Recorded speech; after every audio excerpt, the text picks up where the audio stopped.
Hello and welcome to the Real News Network. I'm your host, Aman Azhar. My guests today are members of the Telegraph Quartet, a string ensemble with many accomplishments to its credits. Let's welcome Jeremiah Shaw and Eric Chen. Thank you for being here, both of you. Thank you.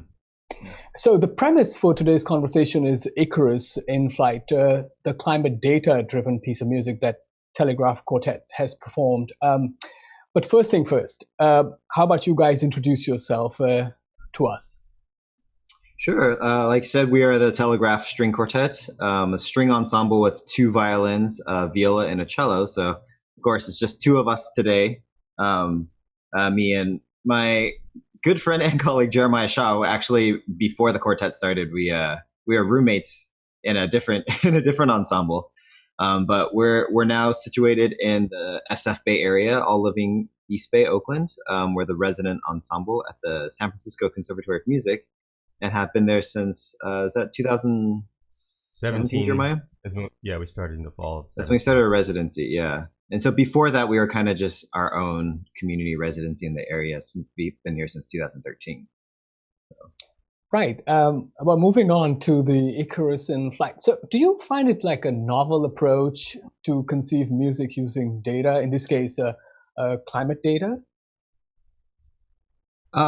It's not something that hasn't been done before. I think a lot of people have been using data to kind of inspire music in different degrees. So there are some pieces of music that actually directly correlate numbers, statistics to certain notes, pitches, dynamics. So it's almost like an algorithm that just transfers directly over. What we enjoy about this particular data inspired is that there's a lot of creative freedom for the artist.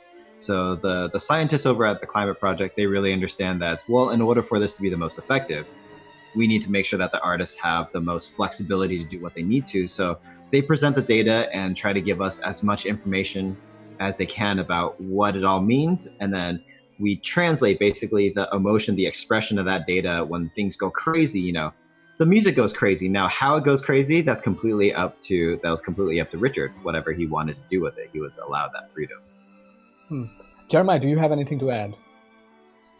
No, but it's always a very helpful to have interactions with the composer directly. A lot of our music that we do perform, a lot of the repertoire for a string quartet spans hundreds of years, so we don't always have that privilege and opportunity to actually speak with the composer, the person that wrote the notes down on the page. So it's always a very helpful thing. It's not a necessary thing in terms of how we make an interpretation, but it can be very productive in terms of the way we kind of bounce ideas back and forth. What were you thinking for this part, and what does this music over here represent? And obviously we will give our ideas and characters, but it's great to have that interaction with the composer directly as well. So as musicians, did it make any difference playing this piece of music with a message to it? Or is it just like any other piece that you usually do or perform? It comes from a different place, but part of what we do is we kind of treat all music the same, so to speak. They have different origins, but there's always something to find inside, and it just depends on how long you have to dig for and how deep you have to go. Some music is right there on the surface. Some of them you dig deep and then you get rewarded.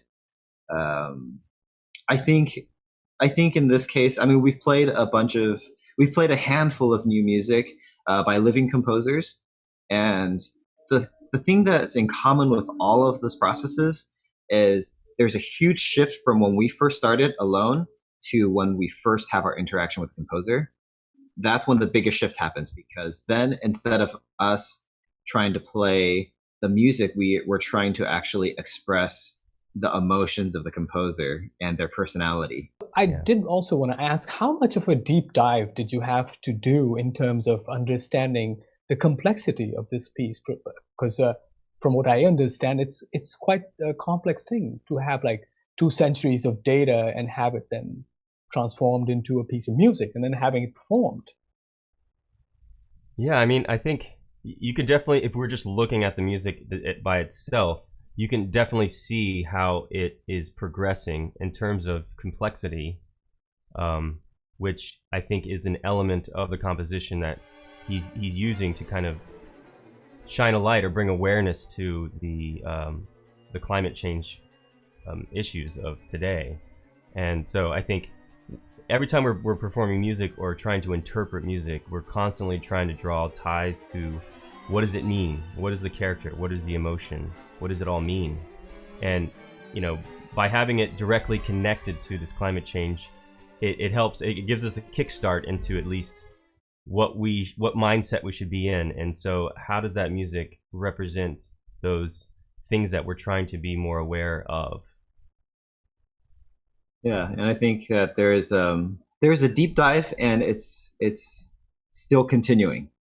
You know, a piece like this, I think requires perspective and understanding from different angles. It's not just about Richard; it's also talking to Stefan Crawford, the guys in the Climate Project, and understanding where their passion for this project comes from, and channeling that through the music. I mean, as far as I'm concerned, the organization, like the Climate Project, those guys have they are the root, right? And they kind of brought other artists along in order to help figure out how to share this with more people, and not just to give out numbers and data, but how to get people to be emotionally responsive to what's going on, as that's just a much better way to do things. When people are emotionally invested, they tend to take more action than just understanding a concept.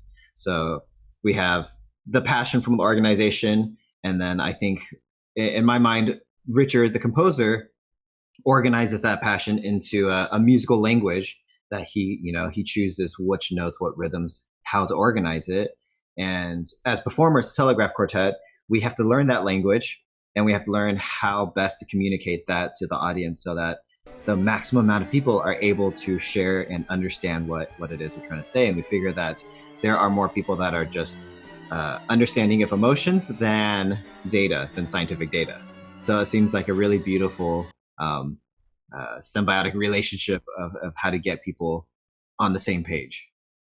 And did it mean emotionally, did it kind of bring any further emotional value to the performance itself for the two of you, or the ensemble itself, knowing that it's about the climate urgency and the climate crisis, which is a single most important issue of our time? Absolutely. I think that there's I mean, there's always, I think throughout the group, there's an awareness of the urgency of climate change. But to this degree, personally, I had no idea. And the more I look at the details, the more it kind of affects me. And it definitely changes when you're invested in that way. It changes how you perform the music and how deep you want to go with it. Jeremiah? Yeah, I agree. I mean, as teachers at the conservatory, we're always teaching that to our students about, it's not just playing notes. It's about finding the deeper meaning. And when you can do that, when you have that deeper understanding and connection to the composer or the music, then it means a lot more. You perform it with a lot more commitment. You are able to convey a lot more emotion, and the audience in turn will then feel that. And then there's a connection made between performer and audience, and that's what the beautiful thing about musical performances is that connection that we create between the performer and the audience. So do you find it useful to kind of convey this kind of a social responsibility message using music as a language for it? Yeah. I really enjoy doing things like this because it's kind of taking what we're passionate about and music in general and really channeling and focusing it into a way that could be really beneficial globally, hit certain issues that maybe could just use that extra bit of support from the arts to get people in the right, not mindset, but the right emotional state.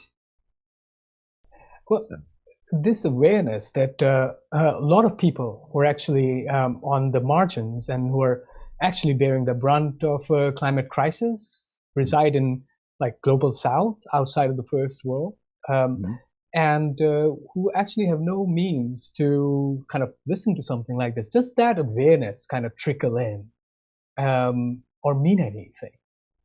I think it's a fair point, and having the language and the composition and the people that are interested in it, but then really spreading it to all corners of the globe, that's a completely different, that's a tricky thing to do. And I mean, for me, I think it's just the kind of thing where it's just, you got to go there and do it. It's not, you can't expect people that have technology everywhere and to have that kind of access. I mean, I guess just to speak to something interesting that we have done in the past, with the Telegraph Quartet, we had partnered with a organization called Yellow Barn, and we did this thing called Music Hall, which they basically, they bought out a U-Haul truck. They had some boat makers come in and convert it into a mobile stage. So the back of the U-Haul would fold out, open up, and then he brought, the guy, Seth Knopp, had invited a bunch of different artists, and we would go to these different, I mean, this is a small scale, of course, but we would drive around and go to all these different schools that didn't have music funding. And then we would go park in their basketball courts or on their football field, and they would bring their classes out and we would play for them. And I mean, I always thought that kind of touched close to home. If they can't get there, then you just go and bring it to them, because that's what other way is there. Right. Jeremiah, do you have any perspective to add? Yeah, I mean, you even mentioned music as a universal language, and we sometimes play very complex music. Maybe, Eric mentioned it's a language. So there are so many languages in the world.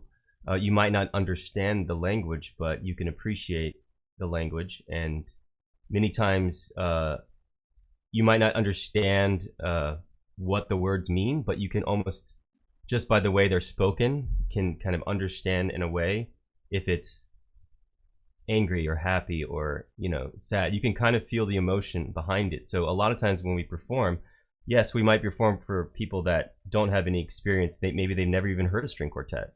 Maybe they don't even know these composers. They don't know what it's supposed to sound like. But many times they when they come back and talk to us, they share their appreciation, and they just, what do they take from it? The beauty and that they appreciated from that, and just the connection. When I was talking about the connection, if we can affect them, we can make them smile, or maybe get a tear in their eye, or maybe they get goosebumps. Those things that you can't really explain how they happen, but that energy that is exchanged is really powerful, and that's what we love about performing, is that connection. Right. That's a fair point. Well, that also kind of brings us to the close of this conversation, and I thank you guys again, both of you, Jeremiah and Eric, for taking out time and speaking with us today. It's a pleasure. And thanks also to our audiences for tuning in. You can always look us up at therealnews.com.